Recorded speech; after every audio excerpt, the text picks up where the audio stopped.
I'd like to call to order the Sustainability Subcommittee meeting for the Concord Middle School on, let's see, no, September 20th at 7:31 now. I'm gonna take a quick roll call. Frank Cannon, Yep. Dr. Hunter, Here. Charlie Parker, Here. Russ Hughes, Here. and I'm Matt Root. I am here as well. So I think that kicks us off.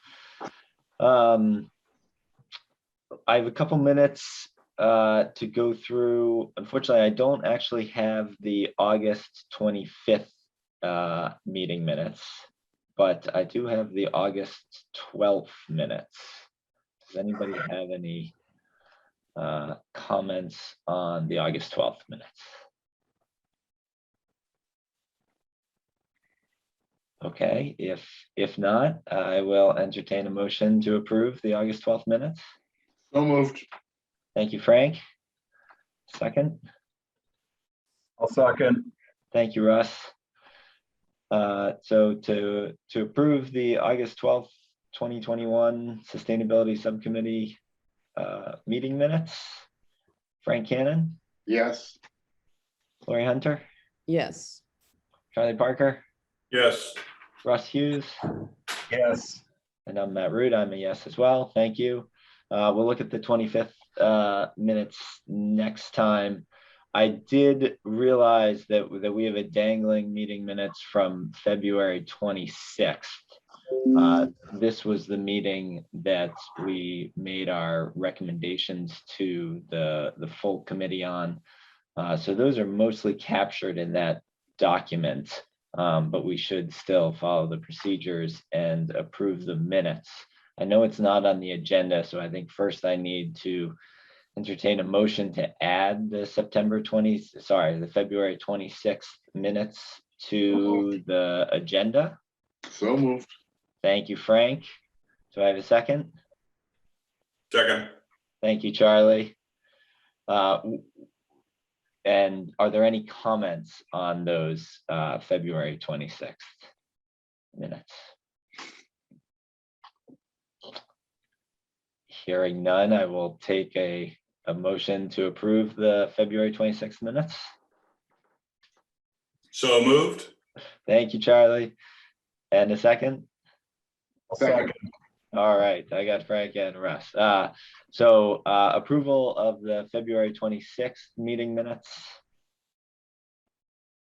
Frank Cannon, Yes. Dr. Hunter, Yes. Charlie Parker, Yes. and Russ Hughes. Yes. And I'm Matt Root. Yes. Thank you for those logistics. Okay, so we have a great meeting planned for today. We're going to start with Courtney Eaton, who is going to give us a brief presentation on the Envision program. I'll let her say more about that, and then we'll take some questions. We'll probably spend about 15 minutes total on that. This is a program that Matt found from in wondering when he was kind of responding to the comment that we have issued that we were not seeking a certification. And he was curious about if this would be an appropriate certification. It deals mostly with infrastructure and items outside the building, which we have been mostly focusing to date on inside the building. So I feel like there might still be some time to at least incorporate the ideas of this program, and Courtney can talk more about that. So we'll spend about 15 minutes on that, learning more about that. We don't have to make any decisions on that program during this meeting. This is just kind of a learning, fact-finding opportunity. Then after that, we're going to dig into the heart of the meeting today, which is reviewing SMMA's mechanical system analysis and their life cycle cost analysis. They're going to, Kristen and Martina, you sent those slides. Hopefully everyone had a chance to look at those. We'll run through your presentation first, and then I assume we'll have questions. I will open it up to public comment. after the subcommittee has had an opportunity to ask their questions. We'll have some public comments on that presentation. And the goal for today is to get to a vote by the subcommittee if we feel comfortable, based on what we've heard in the meeting, to vote on a recommendation that we can pass along to the full committee for our next full committee meeting. So we depending on how the timing goes, we may have to cut the discussion short in order to see if we can hold that vote. That is definitely something that we want to get out of the meeting today. So with that, I'm going to yield the floor to Courtney. Courtney, if you don't mind just introducing yourself and giving your street address, and then teaching us a little bit about Envision. I was on mute. Good morning, I'm Courtney Eaton, 141 Monson Road in Concord. I also sit on the Climate Action Advisory Board, which is how this all came about. I had presented a version of this presentation to them a couple of months ago for consideration on ways that we might be able to use it kind of in the town at large. As Matt mentioned, this is a framework that is largely applied to infrastructure, but we saw some potential for the building, especially the exterior of the building. And so we hope that we just do some education today and then, leave it for consideration by this committee. I'm going to share a few slides from that presentation that I did for CAB. Let me see here. Can everyone see it now? Okay. All right. So just quickly, this is a tool that was put together in about 2010. So it's now about 11, 12 years old.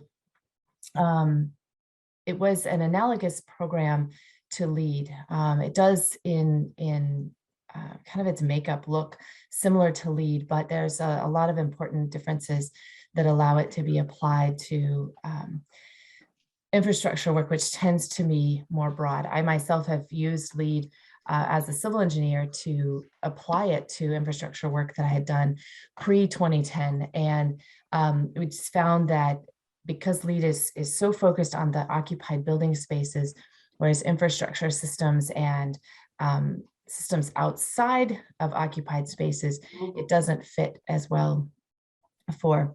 And the industry recognized that as a gap. And along with Harvard and a few of these engineering related organizations put together a nonprofit called the Institute for Sustainable Infrastructure. And then they set about developing this tool.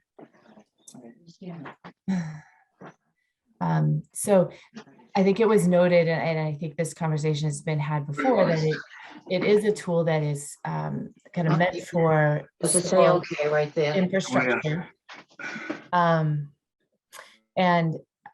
can be applied to sort of all stages of a project. But the thing that intrigued us about using this on the school project is that there's a lot of elements, outside of just the building. And I know that everyone's working hard to incorporate sustainability principles on the inside, and there may be thought to doing that as well on the outside, or maybe that's already in the works. That's fine and great.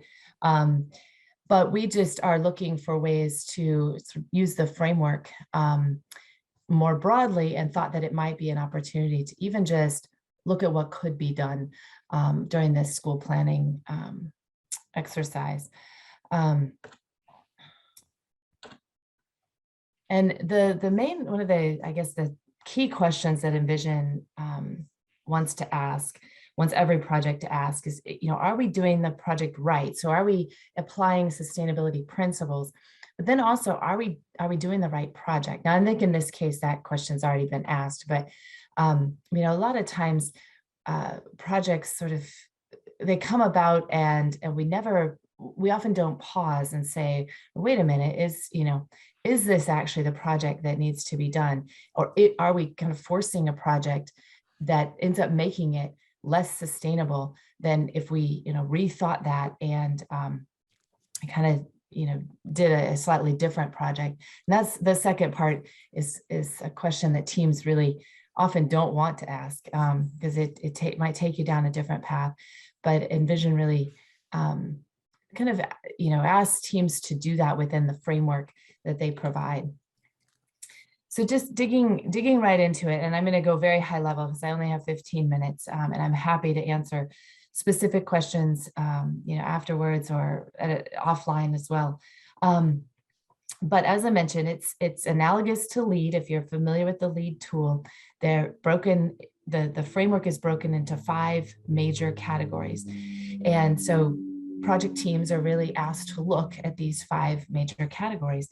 And the reason I think that, again, this could apply to the school is that part of the Envision rating tool actually looks at the community and the project teams as much as the project itself. So, is this project actually contributing to the quality of life of the surrounding community? So that's the first category here in brown. It talks about how this project aligns with the community, existing plans, public health and well-being. Is it contributing to equity and social justice within the community? Things like just simple things like noise and visual aesthetics. How does the project work within the community that this project will be built in? And it actually, the number of points is not insignificant for that category. A second piece that more speaks to, or second category that speaks to the leadership of the project team, and not just the project team, but the owner. So in this case, it would be, the school committee, and maybe at more broadly, even the town, is how is the town and the owner showing leadership in these areas? Are they working together as a team? And I would say, from everything I've seen as very much a third party in this process, as a parent of a CMS student, I've seen a lot of collaboration and teamwork, but how can we even bump that up? And it really encourages teams to think about that. How can we build up local skills and capabilities, working towards kind of the holistic uplift of the community in a sustainable way. So, and like I said, really that's regardless of the project, it's really more focused on the project team, how the project team is doing their work. Are they communicating with the stakeholders, whether that's the public or specific stakeholders? Regulators often come into play in infrastructure projects.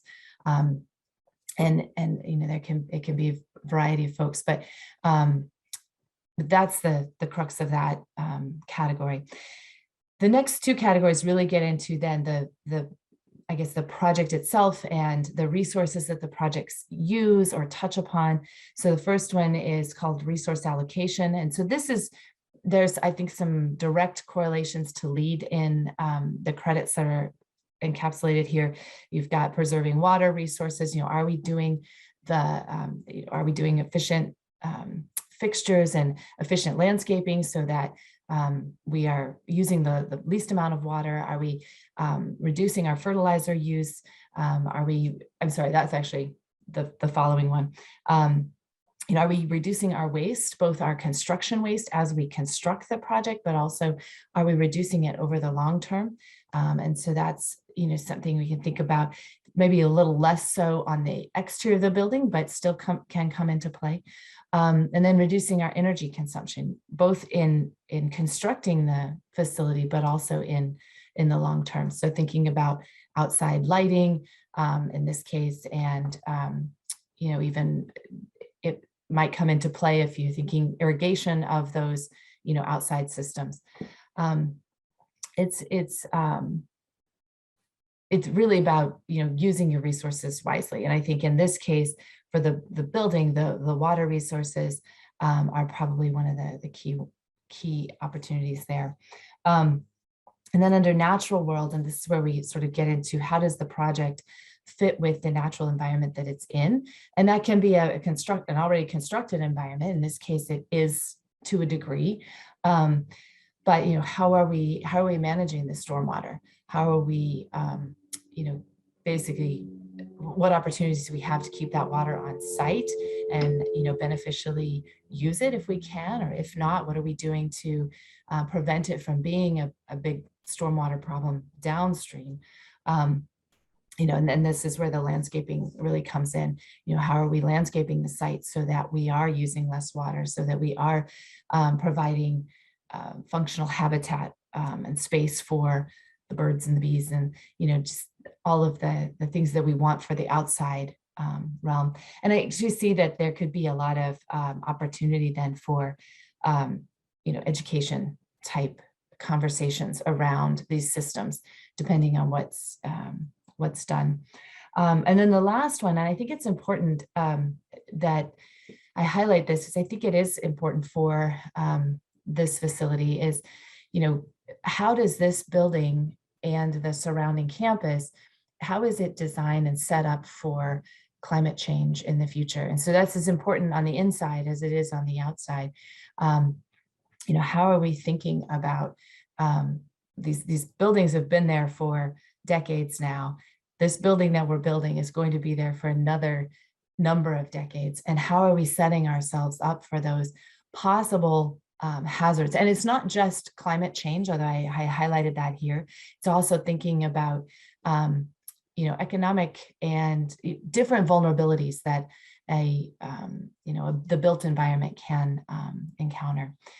So each of these major categories has a number of credits that are housed within them. And just walking through the tool, you get a chance to just simply ask the question, as a team, ask the question, how we consider this? How are we considering this? And maybe you get through this and half of them don't apply. That's fine. Envision actually, if you're actually going to seek certification, if it truly doesn't apply, you can actually set the point aside and you don't get penalized for it. If it's just something you're not going to pursue, then unfortunately you have to take that into account. But they do recognize that not all projects can cover every credit, and that's, I think, speaks to because it applies to broad infrastructure work. So just quickly, I think I'm almost out of time, but this just shows you each credit within those major categories actually has different levels of achievement within each one. That's how you get the points for the particular credit. So it really does give you a scale of opportunity, I'll say, to, and everything from just a little bit more sustainable in our strategy to, completely restorative to the environment. And, it gives ideas on what that might look like, but it is really up to the team to figure out how to apply that. And then, of course, there's different award levels, just like with LEED.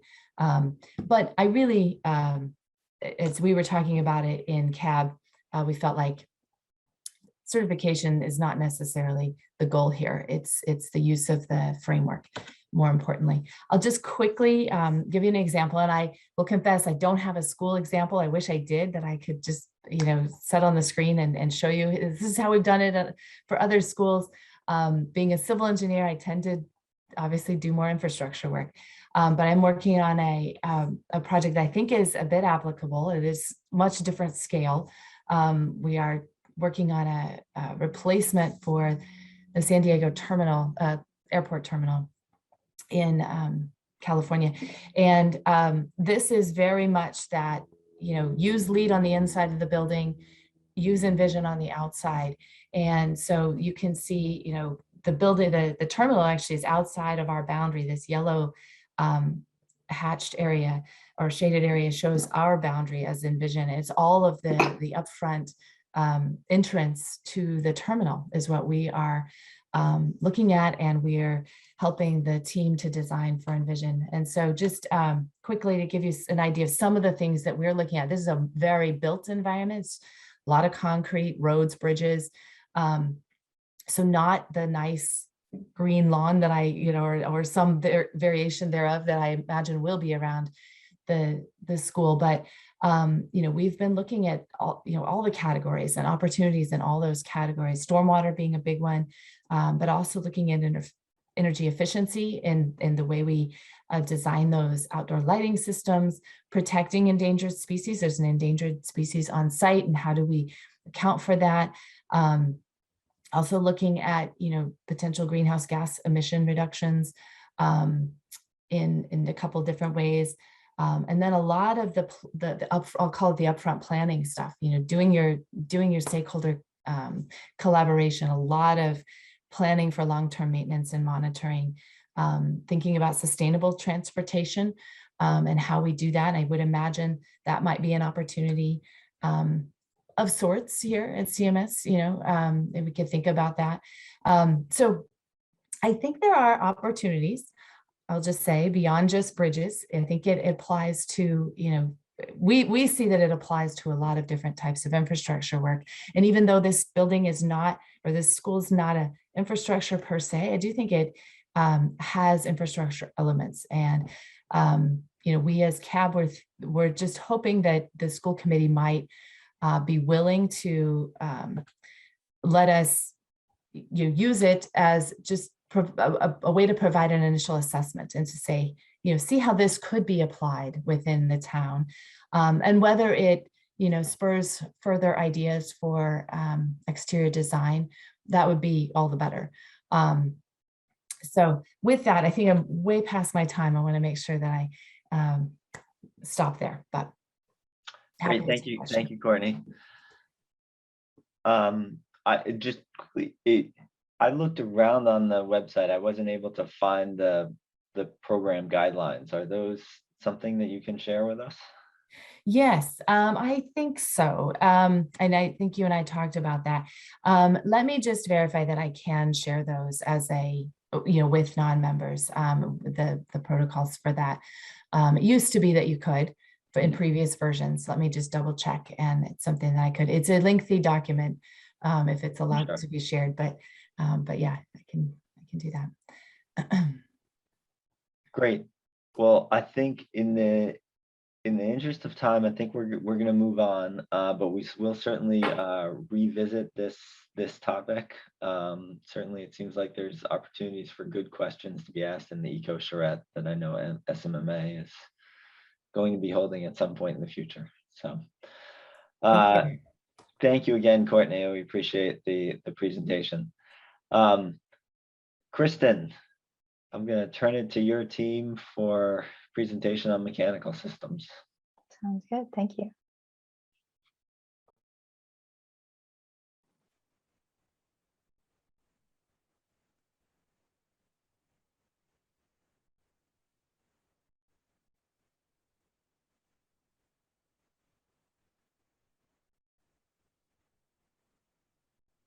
All right, we're starting off with Martine. This is just a recap of the agenda that you all have.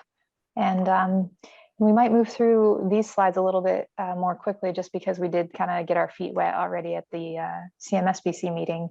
But Martine will go through a recap of those, and then we'll do a deeper dive with Andy on the systems. Right. And especially some people on this meeting may not have been at the other meeting, so I think it's good to revisit.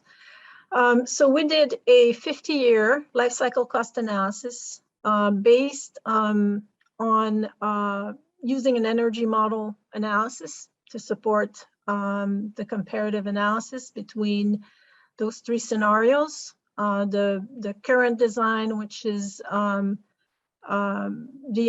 air source heat pumps, supported by DOAS, 100% direct outside air.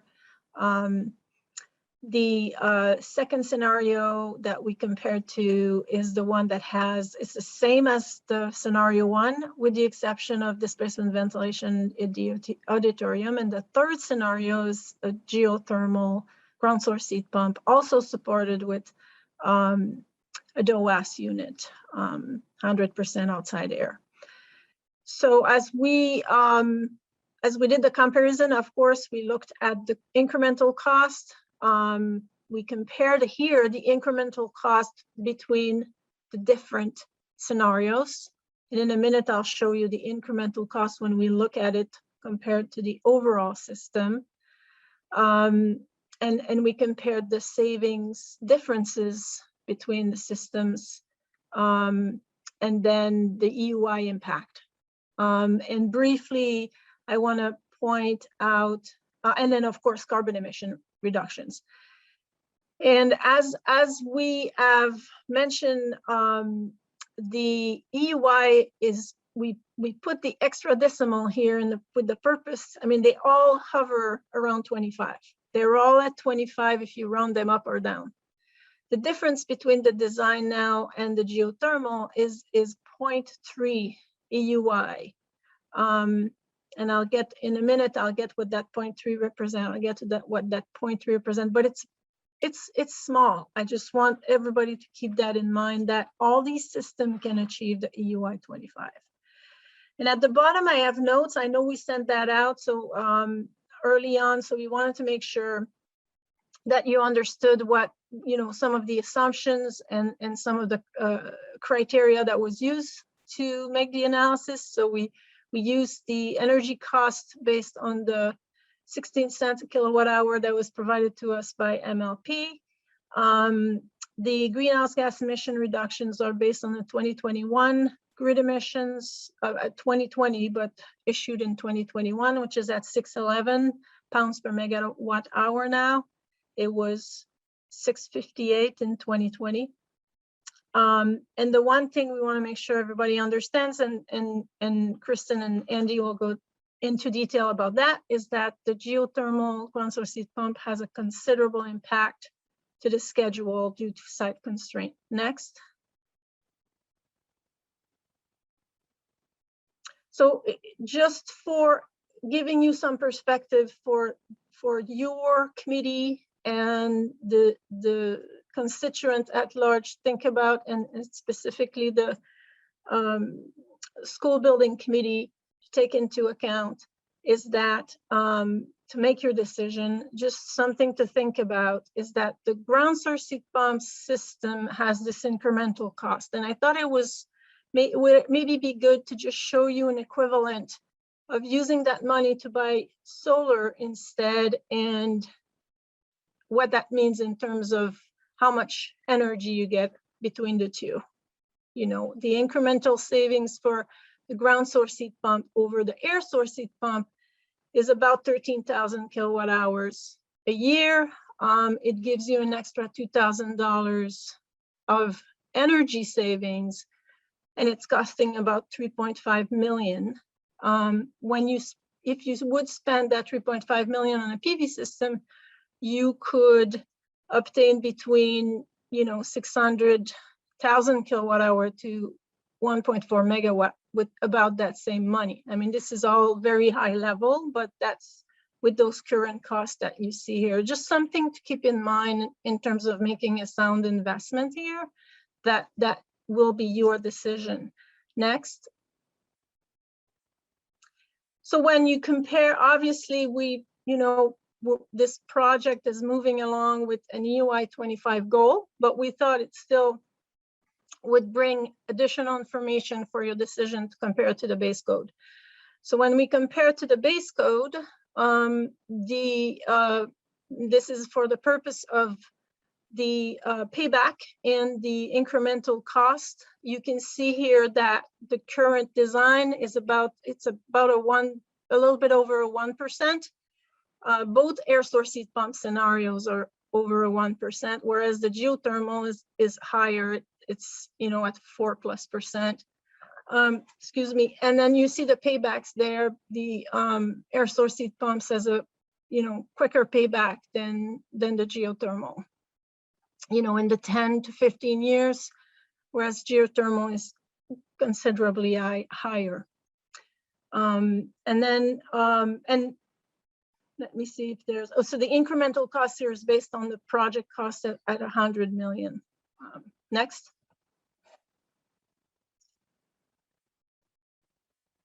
And then this is the 50-year life cycle cost. And this is where I'm going to I asked Andy to step in here. This is looking at the installation, replacement, and maintenance cost over 50 years, in addition to the energy cost. And those installation costs are comprehensive, and those costs are comprehensive of the HVAC system, the building enclosure. So overall energy systems that contributes to and impact the HVAC system. And Andy, I don't know if you want to take it from here and go in a little bit of detail about the systems. Sure, thank you. I have some slides that are somewhat really review and possibly basis for some of the discussion that will follow if there's specific detailed questions about one system option versus another. Next slide, please. Oh. These are repeat of the EUI slides that we talked about that have all the inputs of what supported this analysis. So the net zero energy enclosure, the 25% window to wall ratio, triple glazing, low lighting, light power density, everything is in there. Power plug load, exterior lighting. This shows what's in the model. Next.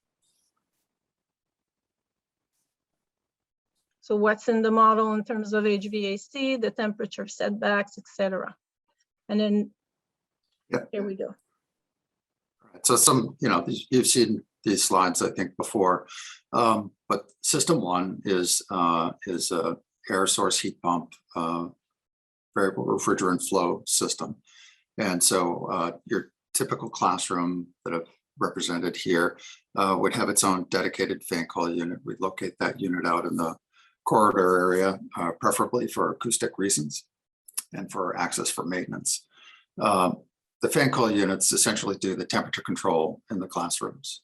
Ventilation control is provided separately through that's being sourced from the rooftop dedicated outdoor air units. And those, each classroom would be configured with a dedicated variable air volume box. And we would have a CO2 sensor in each classroom. I'm speaking relative to classrooms simply because they're the predominant space in the building. This certainly applies to other types of spaces such as a conference room and admin. And so the amount of ventilation that goes to a typical classroom is controlled independently of the temperature in the space.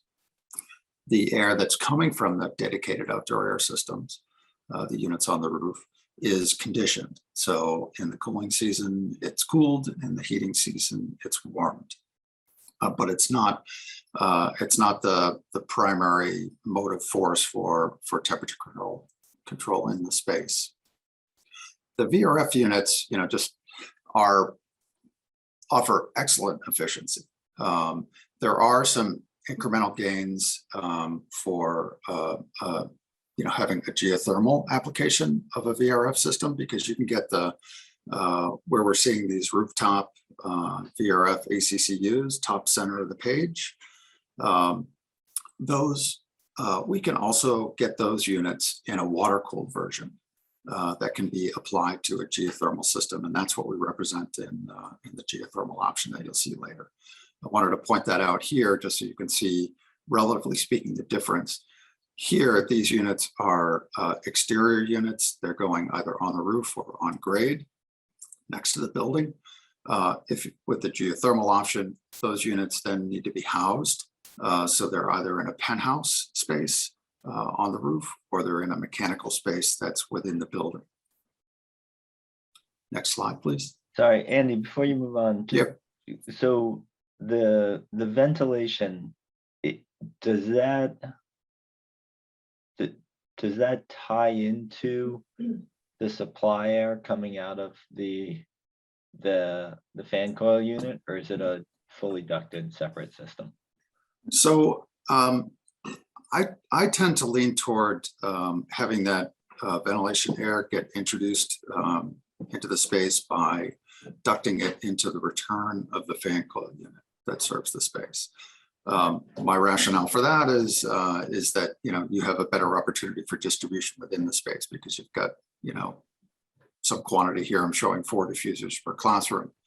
Whereas there is a school of thought that says, you know, completely decouple the ventilation from the temperature control unit, the fan coil, by sending that air directly from a VAV box to a dedicated ventilation diffuser that happens in the space. I think, you know, I don't think it harms the space, you know, for one or the other, but I think there's an opportunity for better distribution if you introduce it into the fan coil unit. But by the time it hits there, it's already brought up to, it's fully conditioned at that point, correct? It is, and the important factor there is that the fan coil unit, the energy required to run that fan coil unit to cool the space or heat the space is not being taxed by the ventilation air that's being distributed to it. The important thing there is probably the most important consideration there is in the cooling season. You know, in the shoulder seasons, in the spring and the fall, when the kids are in school, we can still get some, you know, summer-like days, you know, hot, humid. And the fan coil unit does tend to cycle sometimes. If it's reached its set point, you know, it falls out of an active cooling mode, and it's essentially almost just recirculating air. And so if you introduce air from that VAV that's not conditioned, and it's a 90-degree humid day outside, then suddenly you're causing a little bit of a cycling condition in the space where you're introducing this unconditioned air. And how much recirculation is happening through that fan coil unit?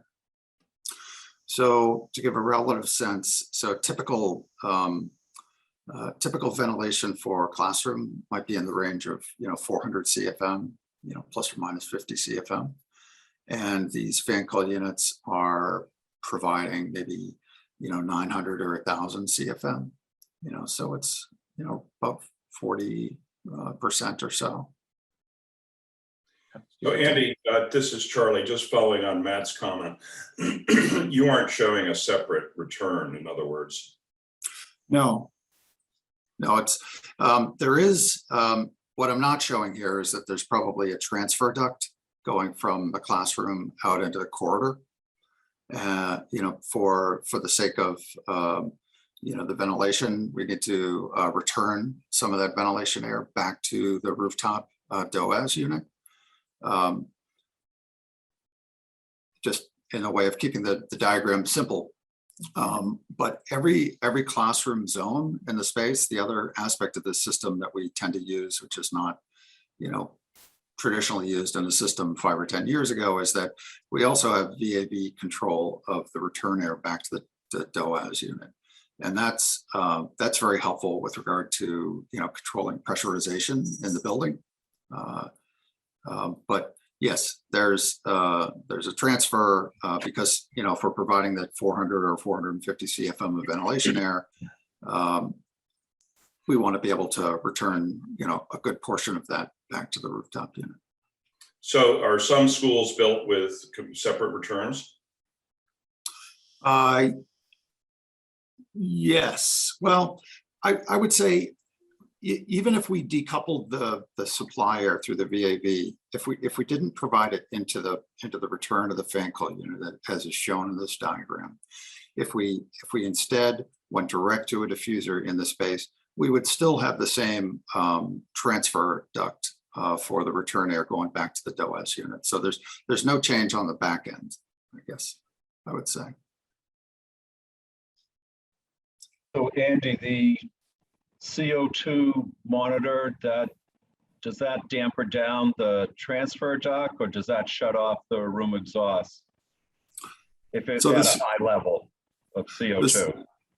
The CO2 controls directly controls the VAV box. So it directly controls the amount of outdoor air being supplied to a given space.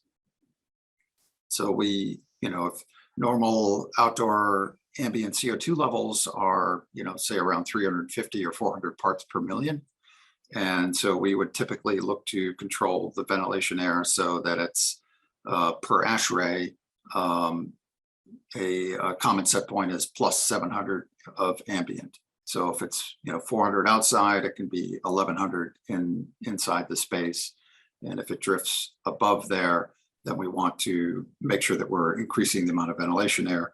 If it drops down, then that's an opportunity to reduce the amount of ventilation air because maybe there aren't, isn't as much occupancy in the room. So Andy, we aren't worried about, pulling out an equivalent amount simultaneously to what we're putting in through our valve box. No, so the amount that's being put in through the VAV collectively across, if you could imagine, a wing of a classroom that might have, 5 classrooms on the first floor, 5 on the second floor, those might be, going back to a DOAS unit. On each floor, you're collecting the return of those 5 classrooms per floor, so then that's about, a couple thousand CFM or so. And so you have an exhaust VAV box that's controlling that. In the control system, we design an offset to the total amount of supply air versus exhaust air happening in the buildings to make sure that we're slightly positively pressurizing the building. I think we'll have more questions on ventilation, Andy, but we'll let you get through the other 2 scenarios. Thanks. Sure. Next slide, Kristen. So the second option is essentially the first option with a minor variation, which is that we would choose to support the auditorium with a displacement ventilation system.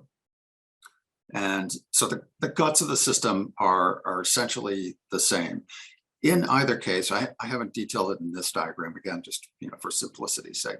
But in the case of the first option, we're still serving the auditorium separately. It's got its own air handling unit, and the mechanics of it are pretty similar to what's shown for a typical classroom. Next slide. But in the case of the auditorium, where the system that we're using, the air handling unit, is designed to, instead of supplying, say, 55-degree air of air to the space being served, because it's displacement ventilation, and in the bottom right slide, you can see the concept for displacement is supplying air down low in the space, down at your hip or foot level. And so that supply air, therefore needs to be a little warmer so that we don't, chill people. And so the supply air is typically around 65 degrees, plus or minus a few degrees. And then it's returned high.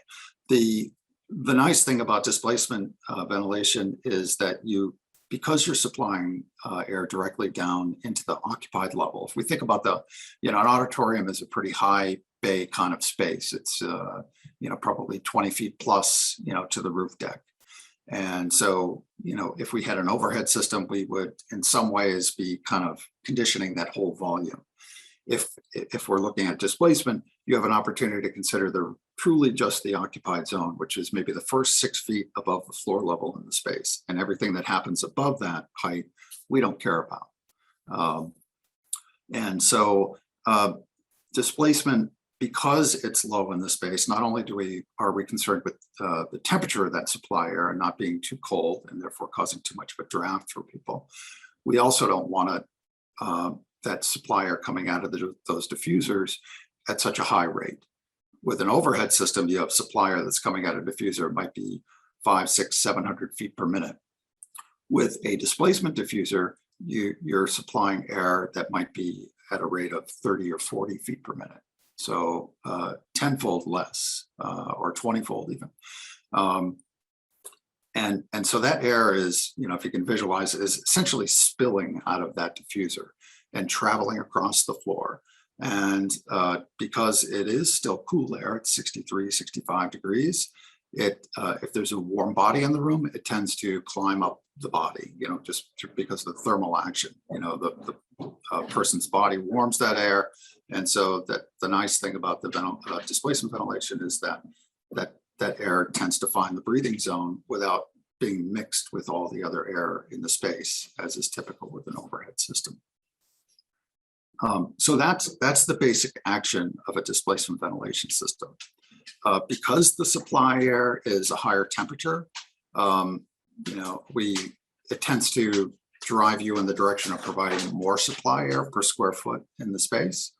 But because you're able to discount some of the typical loads in the space, including people, lights, any equipment, that tends to have the effect of offsetting that relative increase in supply air. So it's not dramatically different from a supply air quantity from an overhead system, but it's very efficient at delivering ventilation, and it's a good system for a large variable occupancy space like an auditorium. So at the bottom left image, we're indicating, I've suggested what might be some typical locations for supply diffusers in order to condition the auditorium area as well as the stage area. And so, one typical option would be, if we can get supplies underneath the stage, so we have some supplies that are on the front edge of the raised stage, and then also along the sides of the auditorium. And the size of the auditorium does become a consideration. I don't think at this level for this project, it's a concern, but if it's a large enough auditorium and the width across a certain row is, across the width of the auditorium is large enough, then we might have to introduce some supply air, more toward the middle of the auditorium, which can sometimes be a challenge. Some designs have little, round kind of what they call salad spinner diffusers that are in the riser of the stairs, among the seating. But that can be a little bit of a construction challenge depending on the type of construction. So that's I think, from a project impact standpoint, there can be there's some of the cost impacts represented by the going with displacement ventilation system and serving the auditorium are in the cost of the air handling unit itself. It has to, in order to, we still need to cool that air down to, 50, 53 degrees or so in order to wring the moisture out. And then we have to reheat it back up. And so we look to incorporate a reheat mechanism that's not costing us energy.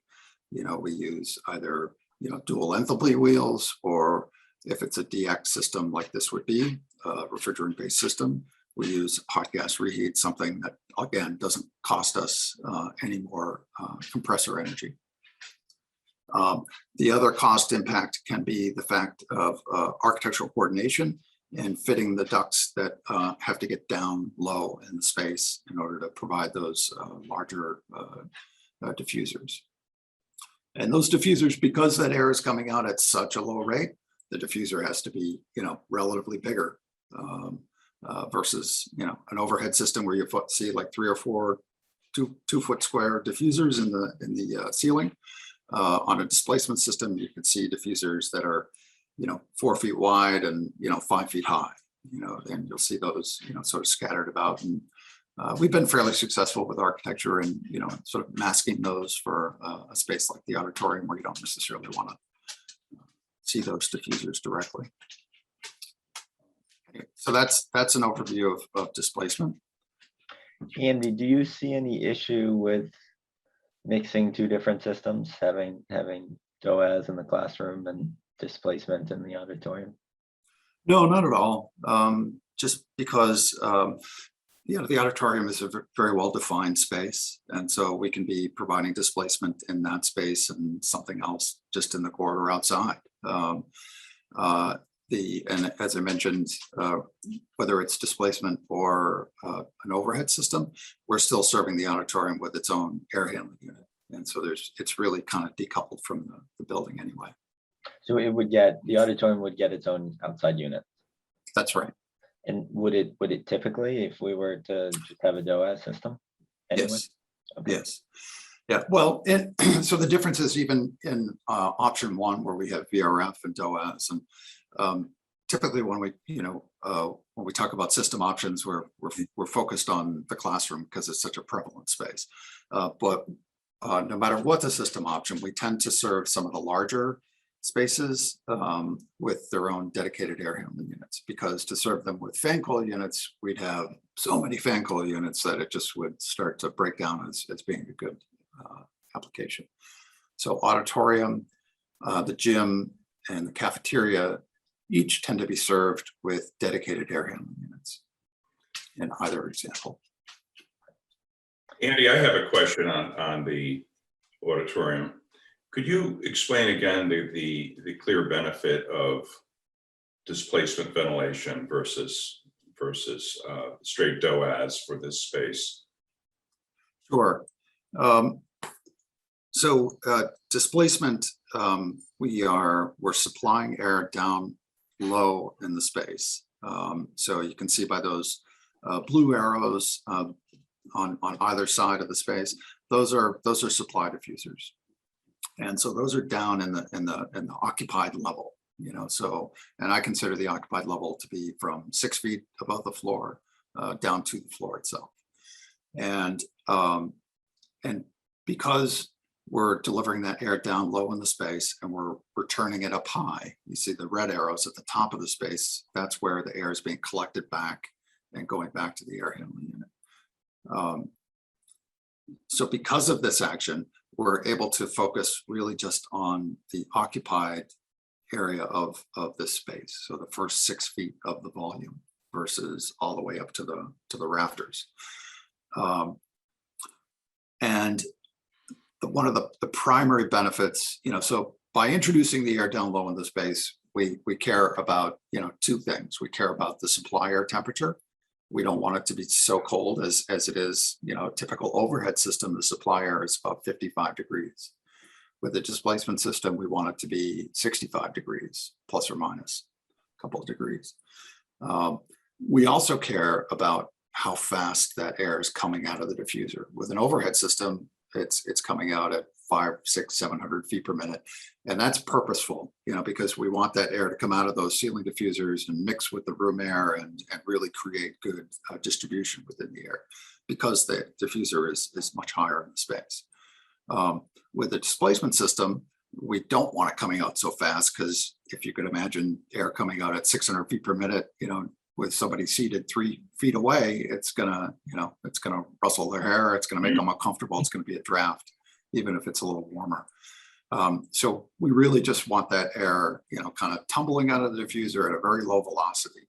And it tends by its own natural action, because it is cooler than the space.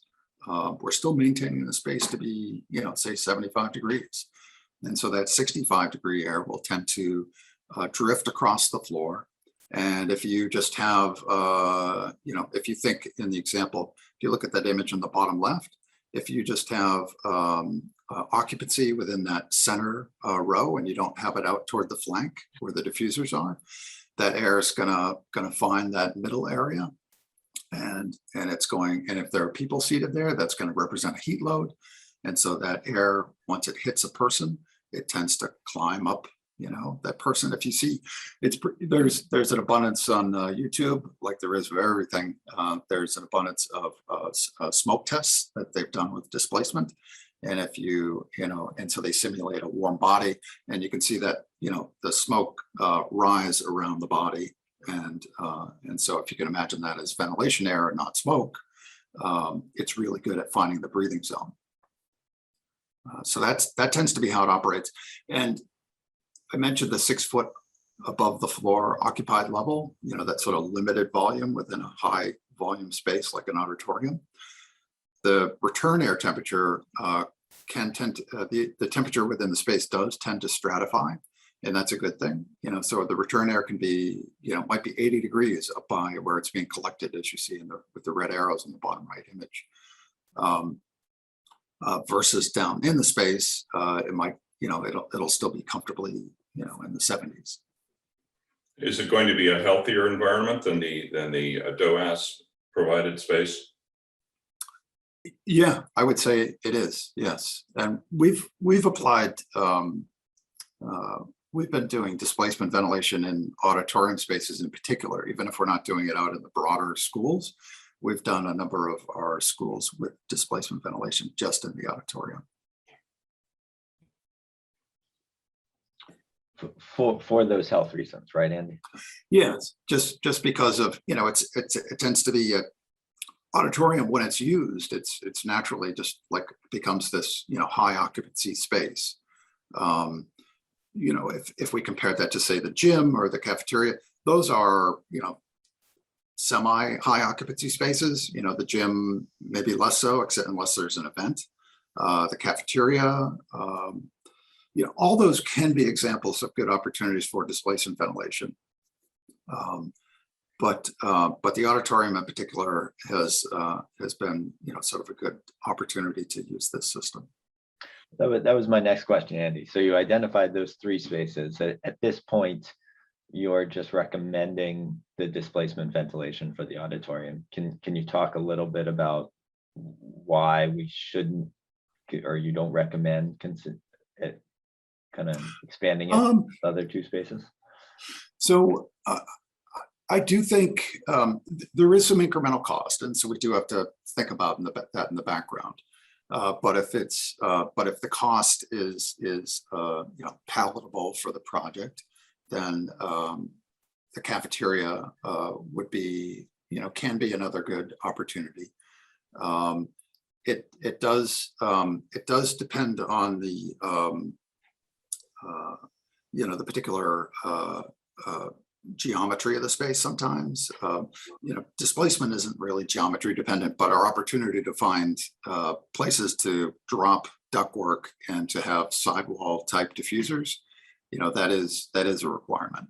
Auditoria, you know, tend to be space types where, you know, they have, you know, we kind of know what they're going to look like, and so, you know, it's easier to find those opportunities.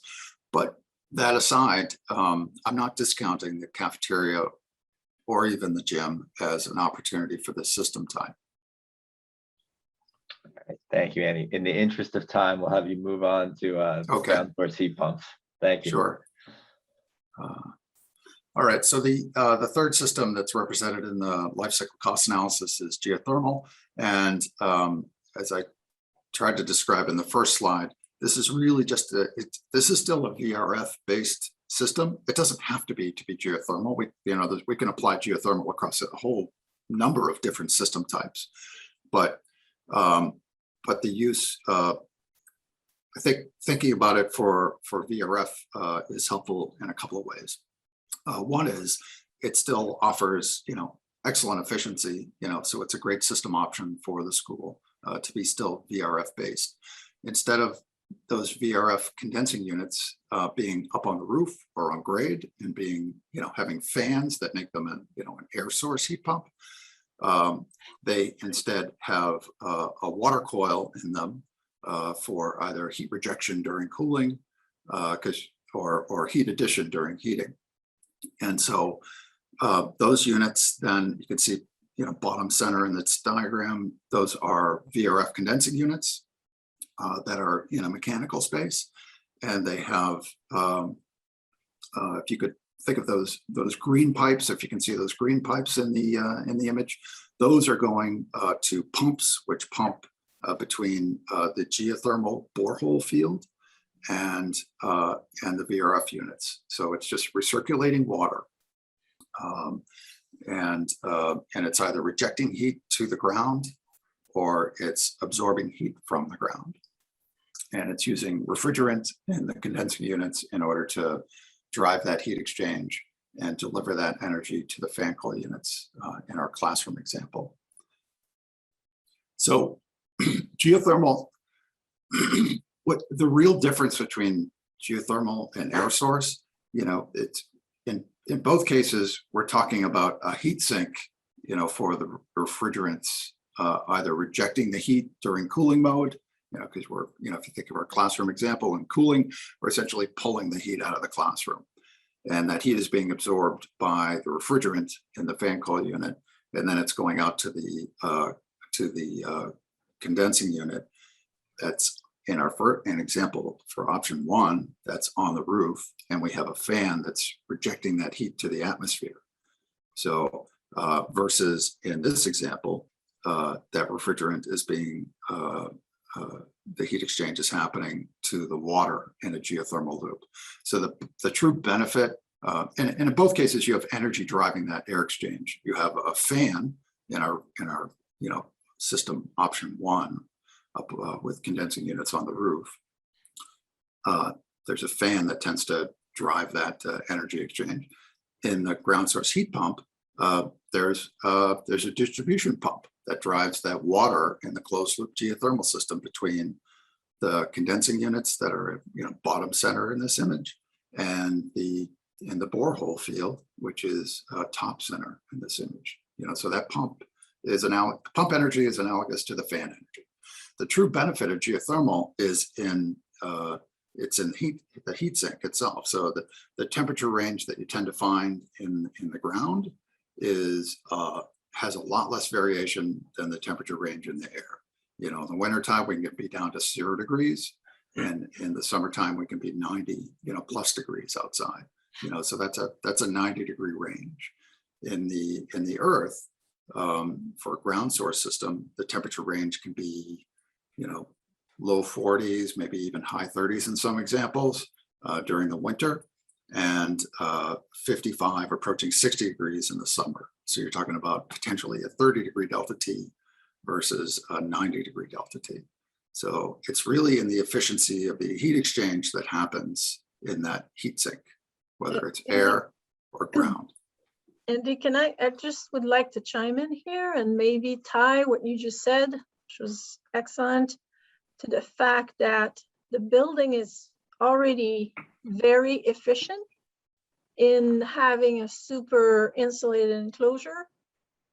And so I just want to bring sort of the perspective of the analysis and how that difference between the air source heat pump and the ground source heat pump, as you just explained, is limited to this heat exchange, right? Because you got the pumps in the geothermal and you got the fans in the VRF.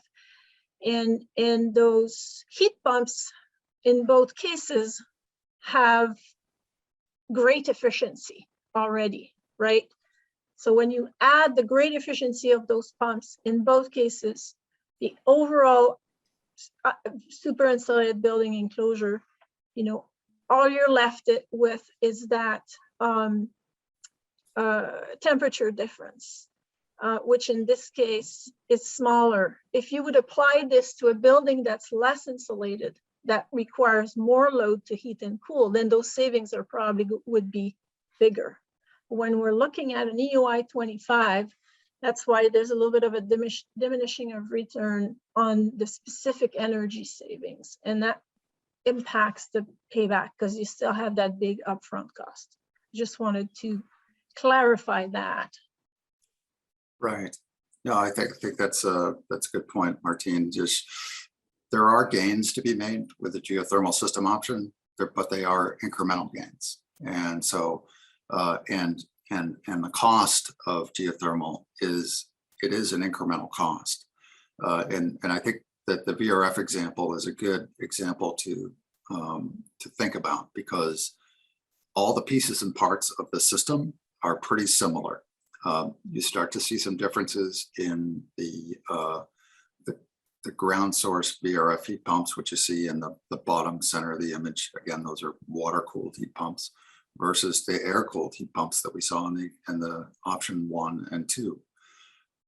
So that equipment cost is not very different, so that buying a geothermal heat pump, that we see in bottom center in this image, or a air cooled heat pump that we saw in examples 1 and 2, those costs are pretty much the same. The geothermal cost, the pumping system, the piping loop to get out to the field, the cost of owning a mechanical room, those are all additional costs to the project. And typical ground source borehole costs are about $40 a foot. And, you know, a typical borehole is 500 feet. For this project, with the capacity requirements that we have, we're imagining about 115 boreholes. Next slide, Kristen. I realize I do have a slide. Sorry if this, hopefully you can see this. So if you see that the array of red dots beneath the baseball field, that represents a quantity of about 120 boreholes, which, you know, be in the range that we would look for to support this project. And so you can see the size of the borehole field. It's, you know, it's not you know, it's not out of control. It's a viable option.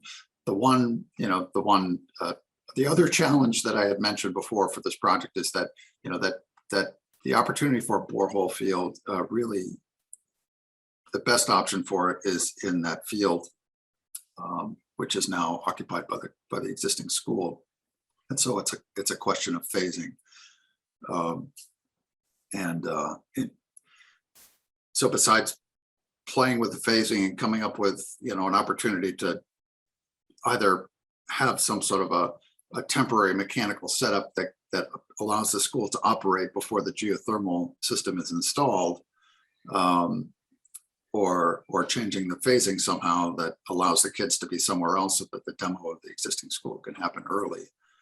That's the nature of the challenge with the geothermal system. I think the question had been asked about that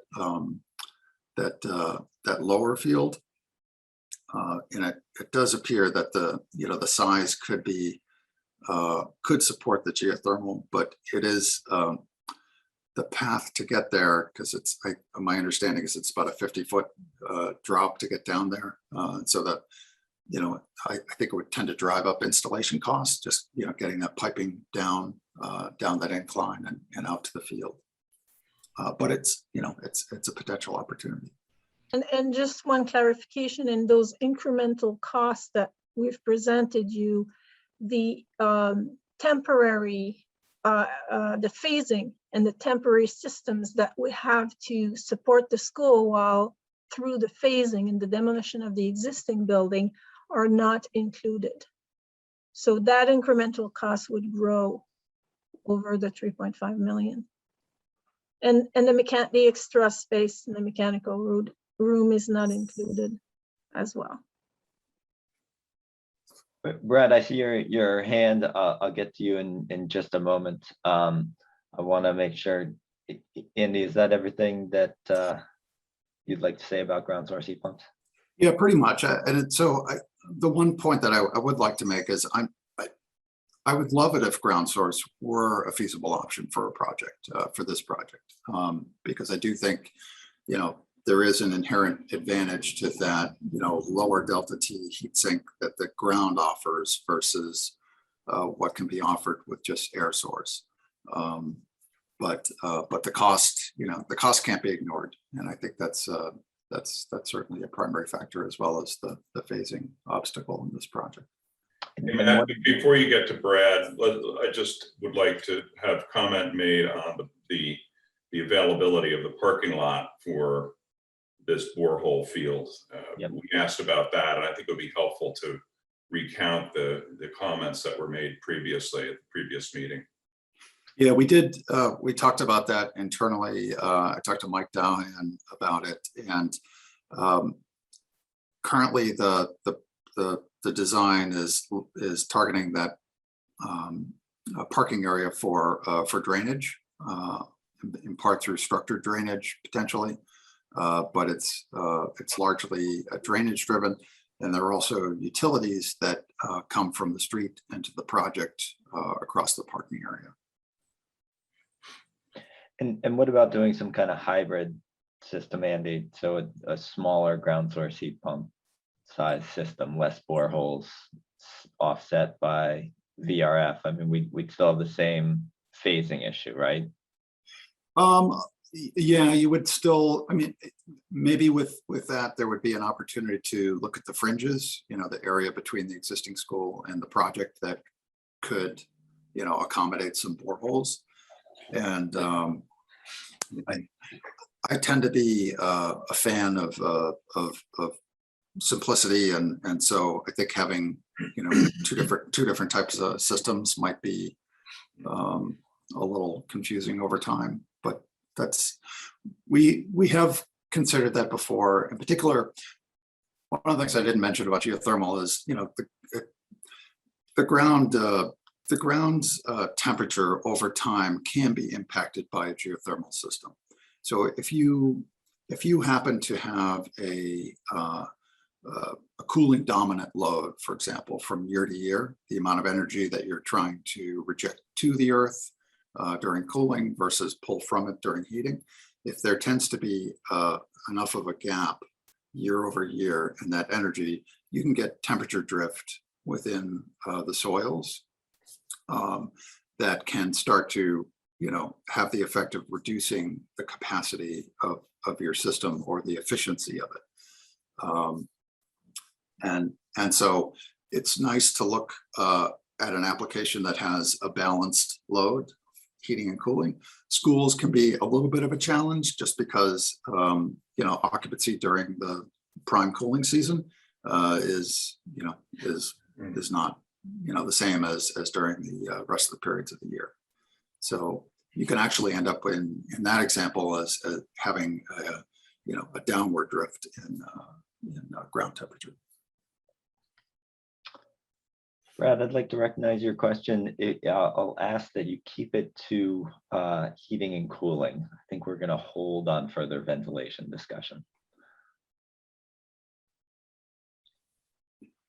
Hi, I'm Brad Hubbard Nelson from 221 Shoddick Road, and I'm focused a lot on residential heating and cooling with heat pumps, and you've been very specific about cost in terms of you know, this will cost that much more, etc. But in terms of efficiency, they're both very high efficiency.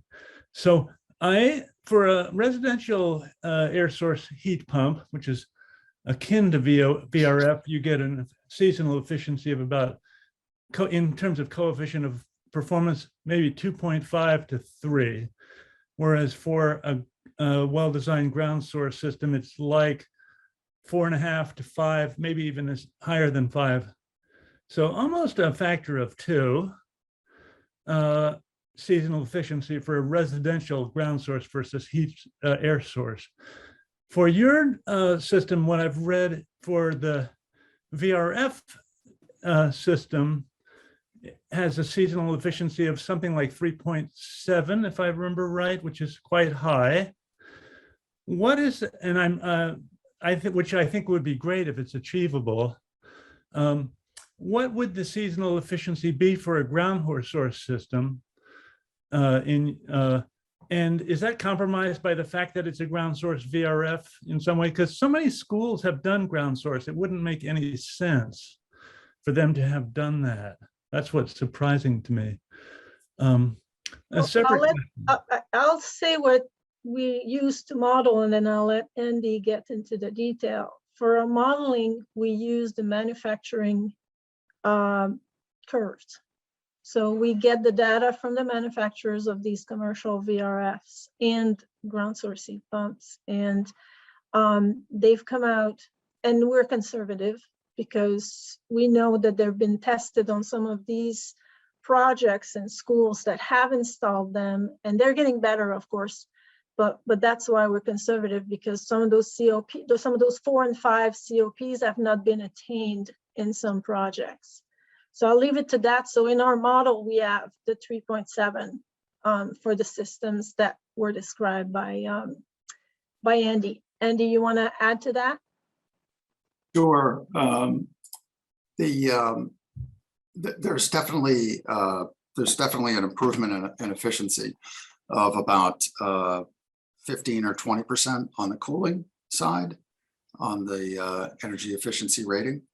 And on the COP side, there's a difference of approaching even 40%. 3%.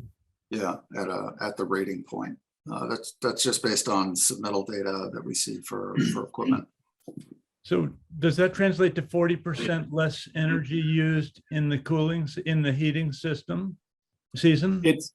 It's not quite a one for one,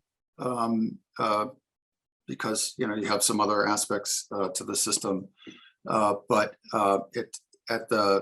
and that efficiency tends to, it's not flat, over the range of performance of the unit, and it's sort of a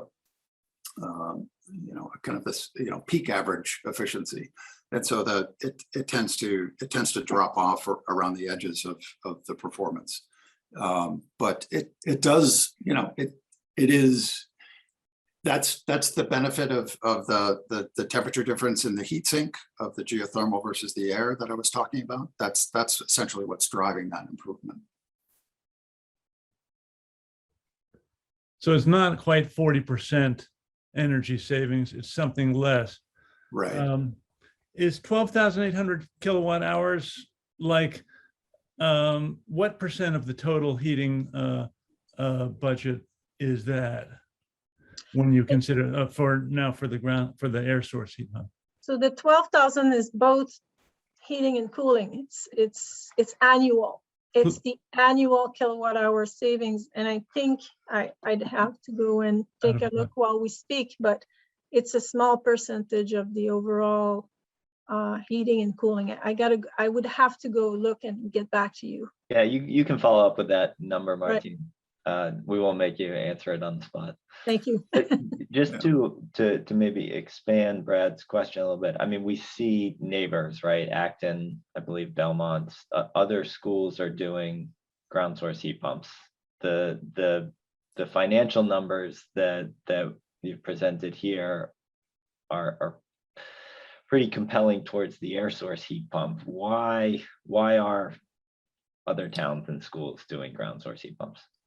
So some time ago, because I know Lexington has done a number of town projects with geothermal. So I spoke with a couple gentlemen from their town facilities department to just inquire like what's been the dynamics of those projects, and so what they said was the town had simply made a decision to do geothermal, so they had outside discussion amongst the townspeople, perhaps at town meeting. I don't know if it was article driven, at a town meeting, but they had specifically chosen to pursue geothermal for their projects, and understanding that it was going to be a cost add to the project. Like anybody, they seek incentives where they're available, and we know those incentives they come and go. But that was at least the rationale for Lexington. They just chose to bear the cost. So I want to recognize that we have about 12 minutes. I do want to get to a vote. I do think we need to hear some further comments from subcommittee. If anybody has, if we could, I would request, I know there's a lot of comments on or thoughts on ventilation, and we'd like to dig into that with Andy. If we can park that for the future, I think right now we can really decide on between option 1 or 2 versus option 3, I think is the question that we can answer today. Well, let me ask a question, Matt. Yes, please, Charlie. I don't have any objection per se to parking things, but if the things that we're parking are significant enough, I think, does that create a problem with kind of holding off? For example, I have 2 outstanding questions on ventilation. I'm not concerned with voting in the main on what we have here, but I would like to touch on some of this stuff before we close out and get these things kind of clearly on the table and kind of calibrated. Absolutely, Charlie. I guess I think I just want to be cognizant of the official recommendation that we can pass along to the full committee versus thoughts and comments that we have. So just, do you have any thoughts on ground source heat pumps, Charlie? No. Okay. Anybody else on the subcommittee? because maybe we can make this quick. I mean, I guess I'll just quickly share some thoughts. I mean, it does seem like the financials are pretty compelling in terms of we're already under budgetary constraints for the project. The ground source heat pump is significantly more money. It has some energy savings, but they don't seem to be significant. And there's also an important issue of phasing and scheduling of when those would be done. So I guess I'm wondering if we can quickly vote on if we should continue to pursue option 3. Is that a question I can put to the subcommittee? I think we can vote on that. I was raised the objection. Yes, I think we can vote on that point. Okay. Could somebody maybe present it in something we can vote in? I specifically didn't develop language because I wasn't sure how far we would get, and I didn't want to pre-color the kind of subcommittee here. I'll make a motion. I move that we discontinue consideration of the geothermal option. Great, thank you, Charlie. I'll second that. Thank you, Russ. So in front of the committee is whether we discontinue consideration. This is a recommendation that would go to the full committee. So we'd be recommending to the full committee that they inform the design team that we're no longer interested in the ground source heat pump option. Frank, do you have a vote? Oh, you're on mute, Frank.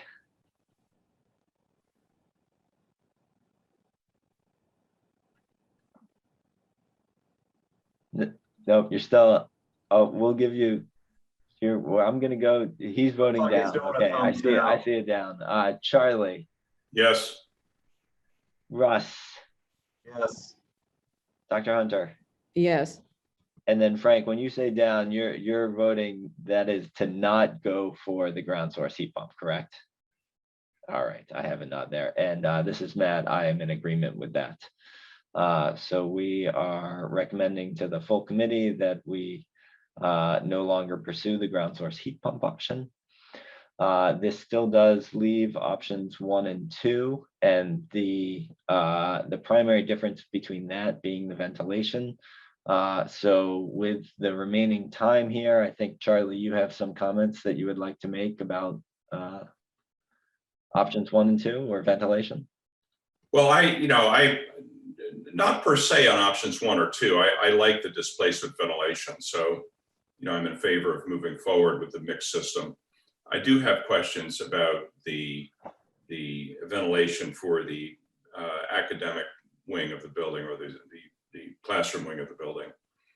Are those appropriate for now, or should I? I think so. I mean, maybe do we want to take a step forward? Do folks feel like we could? Do we have a preference of option 1 or option 2? Do we like? I definitely have a preference. I know I know how to vote on that. So. Okay. Would you like to put forward a motion? I guess, Charlie. I move that we pursue consideration of the mixed option that includes standard DOAS and displacement ventilation for at least the auditorium, if not also the cafeteria and the gym. Great, thank you, Charlie. Do I have? Second that. Thank you, Russ.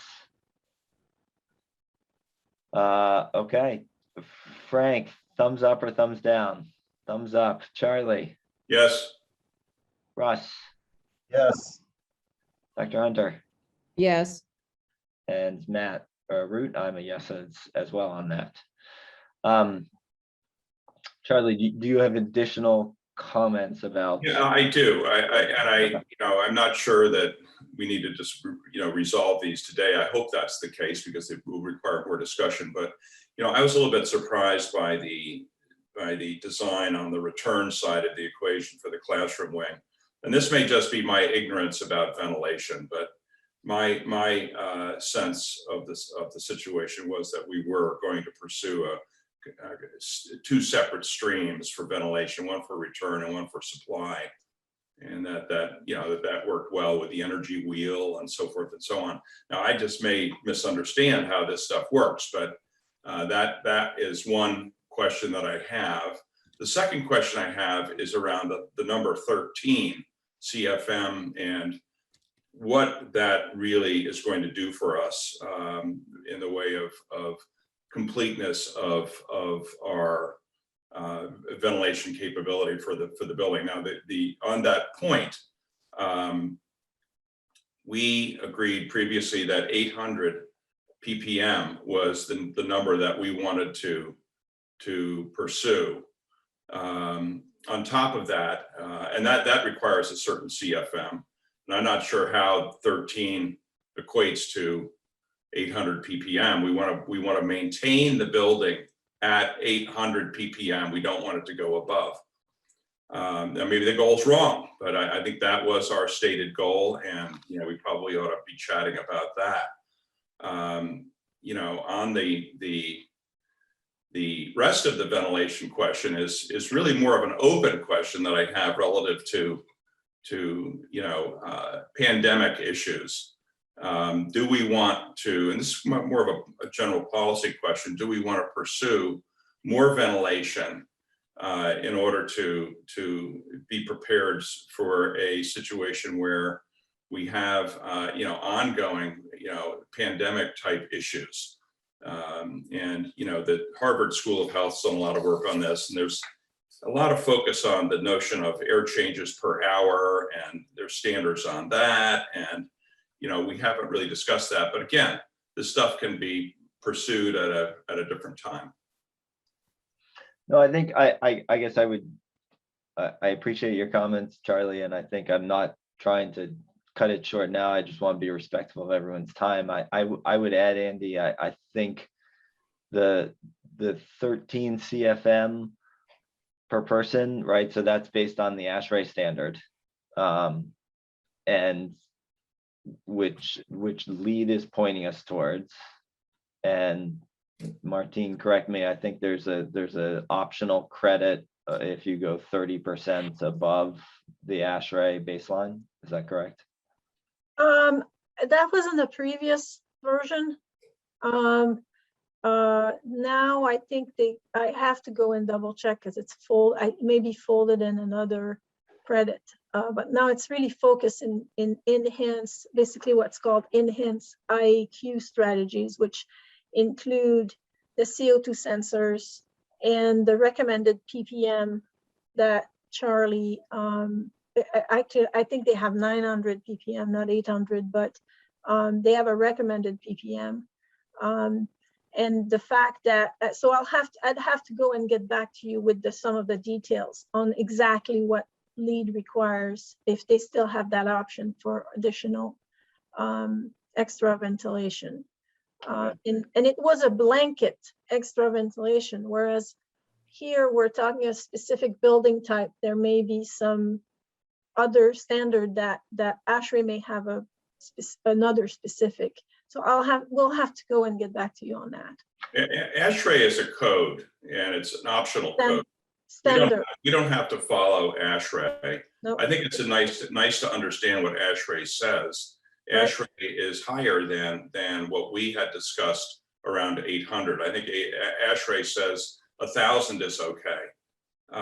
So it's a little bit unclear how some of this stuff really plays out, but I think we need a quality discussion about this. And as a committee, we need to decide whether we want 800 or whether we want 900 or whether we want 1,000. I think that is a committee decision. It's a goal, it's a key metric, and so forth. Lexington recommended a much more aggressive number. And I know Cambridge schools have built into their teacher contracts 800 ppm, and they have an outside monitor that monitors their ppm levels. So it's a very important point, because at the end of the day, one thing that we can do that influences cognition besides daylighting is ventilation. And I think this is worth more discussion as a committee, not necessarily as well, what are we doing about LEED and so forth and so on. Yeah, so I think in the future, Andy and Martine, maybe if we could see some further analysis on how CFM per person ties to air changes per hour, and what kind of metrics we're looking for there. I realize we are at 9 o'clock. I see David Berg turned on his Wait, camera. one other thing though, let's not forget the separate stream discussion on the return. Yes, We don't need to discuss that now, but that's worth a follow-up. And again, I could be completely wrong on this point, but is a separate stream smarter from a control of germs and providing a healthy environment than having this mixed strategy? So don't have to answer that, but it's just putting it out there as a key item. Thank you, Charlie. David, do you have any thoughts or comments you'd like to share? Oh, I have lots of them, but I think in the interest of time, it would be best if I organized my thoughts and just submitted something in writing. But thank you. Great, thank you, David, for that. Okay. I'm going to review the tape and get the exact wording for our official recommendations that I will then pass along to the chairs. Does anybody on the subcommittee have any final thoughts?